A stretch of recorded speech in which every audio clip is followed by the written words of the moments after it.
Proteína significa no latim de primeira importância. É matéria-prima essencial de síntese de músculos, mas também de enzimas, hormônios, tendões, ossos, órgãos, neurotransmissores, cartilagem, pele, cabelos, sangue e mais. A proteína é composta de moléculas menores, que chamamos de aminoácidos. São tijolos bioquímicos. Proteína é também essencial para processos metabólicos importantes. O suco gástrico, por exemplo, é feito também de aminoácidos. As mucosas intestinais, aminoácidos. Uma dieta com baixa proteína enfraquece a digestão. A glutationa, um dos principais agentes antioxidantes e desintoxicantes naturais do corpo, requer aminoácidos para ser sintetizada no fígado. Sem proteína, os mecanismos naturais de faxina ou de detox não funcionam tão bem. Proteína é essencial e é importante não deixar faltar, e nem exagerar. Quanto de proteína se faz necessário por dia? Primeiramente, é importante dizer que quantifica-se a proteína pela quantidade total dela no alimento e não pelo peso do alimento. 100 gramas de carne, por exemplo, possuem 25 gramas de proteína. 100 gramas de feijão possuem 21 gramas de proteína. A recomendação oficial do consumo de proteína mínimo diário é de 0,8 grama por quilo de massa corporal para um adulto. Isso normalmente se traduz em uma média de 56 gramas para um homem e 46 gramas para uma mulher. Como acontece com muitas recomendações oficiais, embora essa quantidade seja suficiente para prevenir deficiências e problemas decorrentes, ela está longe de ser ideal para garantir excelência na saúde. É o mesmo caso da vitamina C. A recomendação oficial de consumo é de 60 mg por dia, o mínimo necessário para prevenir escorbuto. Mas os pesquisadores mais atuais sugerem o consumo de no mínimo 1.000 mg diários para a otimização da saúde. A quantidade ideal de proteína varia de acordo com um conjunto de fatores: constituição individual, estilo de vida, objetivos de fitness, estado de saúde. Mas podemos estimar os seguintes valores ideais. Para uma pessoa média que não se exercita de forma significativa, entre 1,3 grama e 1,5 grama por quilo de peso corporal por dia. Para quem está se exercitando com o objetivo de construir massa muscular, um pouco mais, entre 1,5 grama a 2,2 grama por quilo de peso corporal por dia, ou até mais em casos específicos. A propósito, a menos que você seja um atleta de alto rendimento, não importa muito o timing de quando você ingere suas proteínas. Desde que cumpra sua cota diária, tanto faz o horário que você as ingere. Pré-treino, pós-treino, tanto faz. Pessoas que estão se recuperando de acidentes ou pessoas na idade madura precisam de mais proteína também, entre 1,2 a 1,5 grama por quilo de peso corporal por dia. E, para quem quer perder excesso de peso, um aporte maior, de até 30% das calorias diárias, ou algo entre 2 a 3 gramas de proteína, conforme apontam os estudos indexados nesse módulo. Sim, um aporte adequado de proteínas pode te ajudar a perder peso. Sabemos que a equação básica de perda de peso é reduzir a ingestão de calorias e aumentar o gasto calórico. Em outras palavras, queimar lenha estocada e não colocar mais lenha do que se gasta. Um aporte maior de proteínas pode te ajudar a realizar ambos, ao aumentar a taxa de metabolismo e ao mesmo tempo gerar saciedade e reduzir o apetite. Já viu os famosos shakes de proteína, que têm a proposta de te ajudar a perder peso? Não tem milagre neles. São feitos a partir de extratos proteicos. E proteína sacia, te ajuda a comer menos, resultando em perda de peso. Quer perder peso? Então, além de reduzir os carboidratos e aumentar a gordura natural, aumente também a ingestão diária de proteínas. Use extratos proteicos para te ajudar, são muito práticos. Existe proteína no reino vegetal e existe proteína no reino animal. Não há uma diferença significativa entre as proteínas, pois as moléculas de aminoácidos são as mesmas. Entretanto, enquanto as proteínas se encontram completas no reino animal, precisam ser combinadas no reino vegetal, o que sugere que o vegetariano precisa estar mais atento à variedade da sua nutrição. Riqueza. No caso, a proteína ser o mais completa possível. Proteínas animais são sempre completas. Proteínas vegetais precisam ser combinadas. Pureza. A proteína em questão não vir acompanhada de antibióticos, resíduos de pesticidas, metais pesados e outras formas de poluição. Assimilação. Ou seja, seu corpo não ter problemas para digerir e assimilar determinada proteína. O ovo, por exemplo, é uma excelente fonte proteica, mas pode ser que seu corpo não o tolere. Os feijões, idem, mas pode ser que você tenha intolerância e tenha dificuldades digestivas com os feijões. Não podemos deixar de considerar os critérios ambientais e éticos. A carne da vaca é uma excelente fonte de proteína, Mas, a menos que seja uma vaca criada solta, se alimentando e vivendo seu estilo de vida natural, dentro de estritas normas de sustentabilidade, ela não pode ser considerada um alimento ideal ou mesmo construtivo. Afinal, um alimento pode ser construtivo para a sua saúde individual, mas se ele é destrutivo para a saúde do planeta, a equação entra em desequilíbrio. Se um rebanho bovino demandou a destruição de uma floresta, então ele é um alimento destrutivo. Um indivíduo extraordinário não está preocupado só consigo. Ele se preocupa acerca de como as suas escolhas influenciam o todo. O mesmo serve para os ovos de granja. O padrão de qualidade máxima, nesse caso, é o ovo caipira da roça, da galinha criada solta, ciscando, tomando sol, livre. Como sempre foi antes da indústria chegar. A qualidade da composição nutricional da gema muda significativamente de acordo com aquilo que a galinha come. Até a cor é diferente. O mesmo critério vale também para os peixes. Já expliquei sobre o porquê do salmão comum não ser uma opção construtiva, mas é preciso observar que existem determinadas espécies de peixe que estão ameaçadas por overfishing, ou excesso de pesca. É o caso do atum, um peixe altamente saudável, mas que está na lista vermelha de espécies ameaçadas. A sugestão nesse caso é conhecer a lista do Greenpeace de espécies ameaçadas e evitar o consumo das que estão realmente em estado grave. Os melhores peixes são os peixes pequenos, de cardume, como a sardinha, a tainha e o carapau. São os mais densamente nutritivos, os mais limpos e despoluídos, pois estão na base da cadeia alimentar do mar. E em razão do excesso de pesca dos peixes maiores, seus predadores naturais, os oceanos estão hoje com uma superpopulação dos peixes menores. É hora de valorizar a sardinha, algo que já está acontecendo em restaurantes de luxo ao redor do planeta. Vale a pena verificar se o peixe que está no seu prato veio de pesca sustentável, respeitando quantidades, épocas e métodos que preservam o meio ambiente. Ou se ele veio de grandes indústrias pesqueiras, que literalmente varrem a vida do oceano com grandes redes de arrastão, causando um verdadeiro holocausto marítimo. Uma tristeza em todos os aspectos.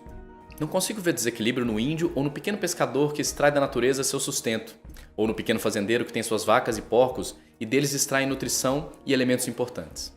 Isso nunca foi um problema para o equilíbrio do planeta. Já a indústria da carne, do leite, dos ovos e dos peixes que se desenvolveu intensamente no último século é algo assustador. Ela polui, devasta e proporciona condições de vida degradante para bilhões de animais. É algo completamente fora do equilíbrio harmônico que existiu nos ciclos da vida ao longo dos milênios anteriores à industrialização. O movimento vegano, que sugere a exclusão de todo e qualquer produto de origem animal, surgiu como uma reação a essa indústria. Ele é constituído por pessoas que se sensibilizaram diante dos horrores da indústria e que não querem fazer parte desse sistema. Algo que respeito profundamente e, ao meu modo, pratico também. Mas eu sei que a maioria não quer ou não se adapta por uma série de motivos, até mesmo fisiológicos, ao estilo de vida vegano. Afinal, desde o princípio da vida humana na Terra, os produtos de origem animal foram parte fundamental do nosso estilo de vida. E transformar isso não é algo tão simples nem tão rápido. Não acho que você precisa ser vegano para viver em harmonia com a natureza. Você pode ser, e se funciona para você, ótimo.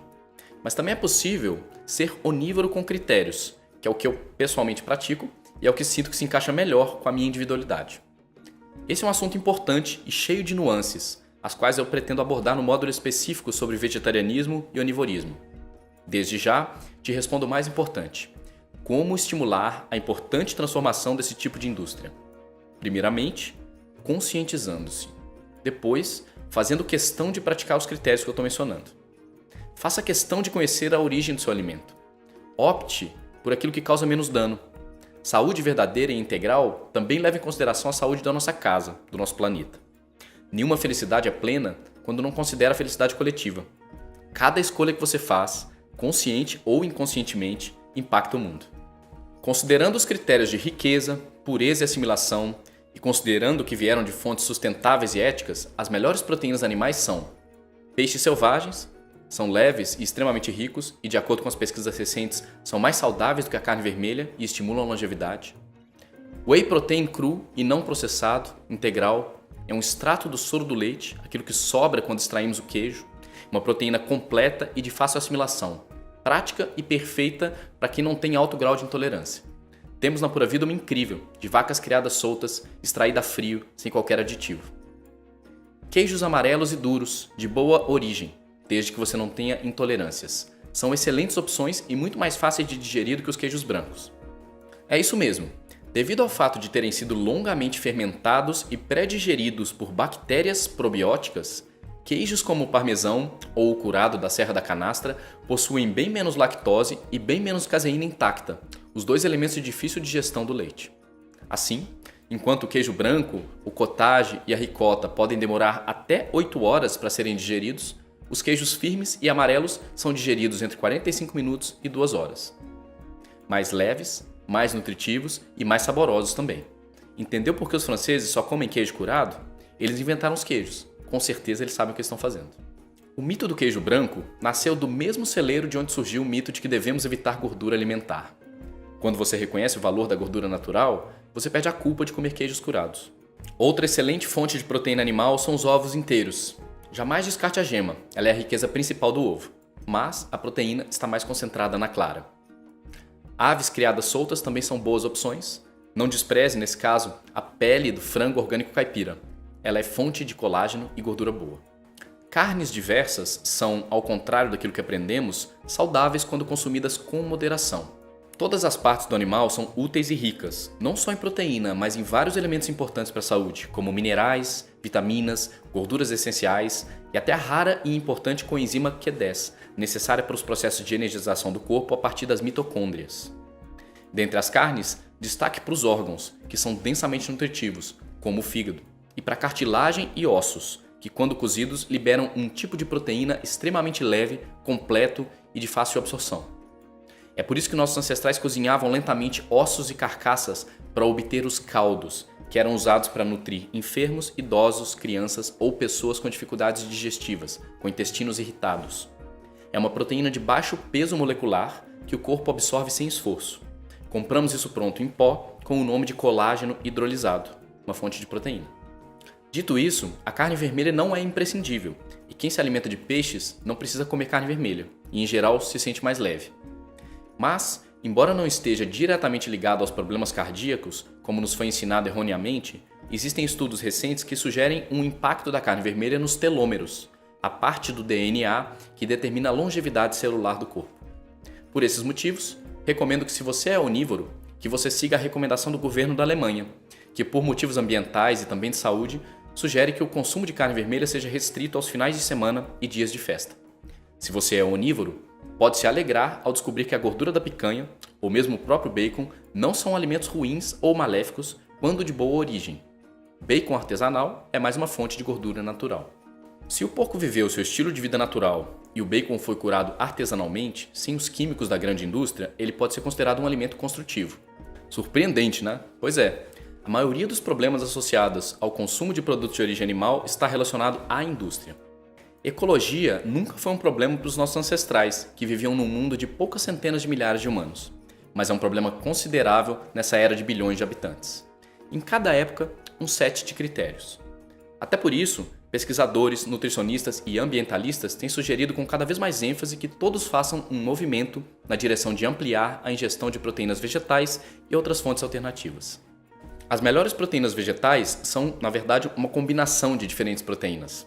O reino vegetal é menos densamente nutritivo e as proteínas encontram-se como um quebra-cabeça, com diferentes configurações de aminoácidos em diferentes alimentos, o que sugere algo muito saudável, uma dieta diversa, colorida e rica.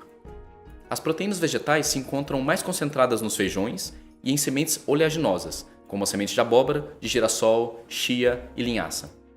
Mas elas estão também distribuídas nos legumes e verduras, no brócolis, nas folhas verdes, nas algas, como a espirulina e a clorela, em quase tudo, na verdade. O aporte proteico de um vegetariano saudável vem de um arco-íris de alimentos diferentes. Mas os feijões são sem dúvida a fonte mais concentrada de proteína no reino vegetal.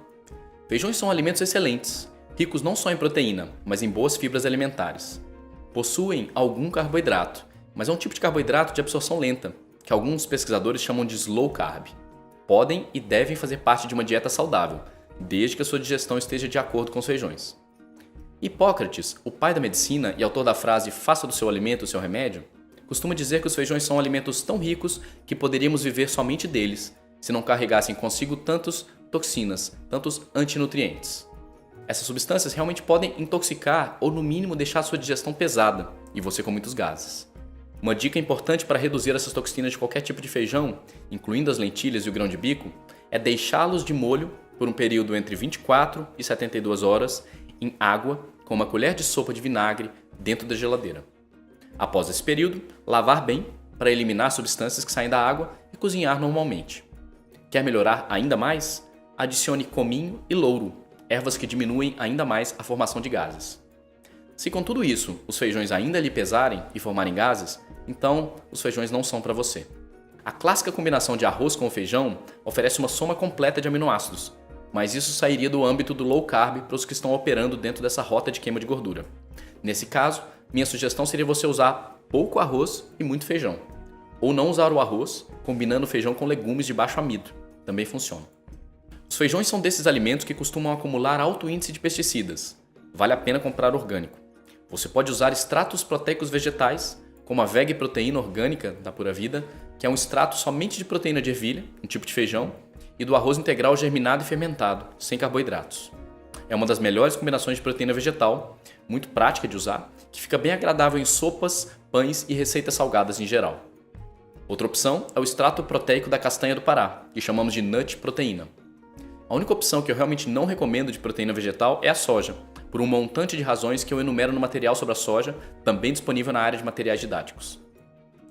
Soja boa é soja orgânica e fermentada, na forma de missô, tempê ou natô, mesmo assim em pequenas quantidades, ocasionalmente.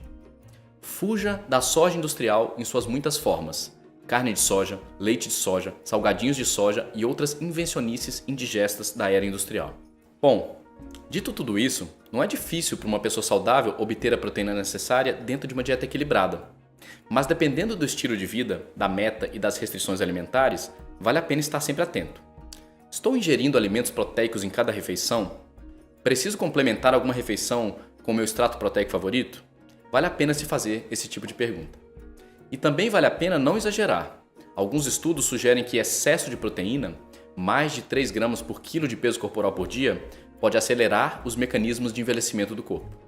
Mas para conseguir praticar isso, você realmente precisaria comer muita proteína. Muito mais do que a maioria das pessoas conseguiria, mesmo usando complementos proteicos.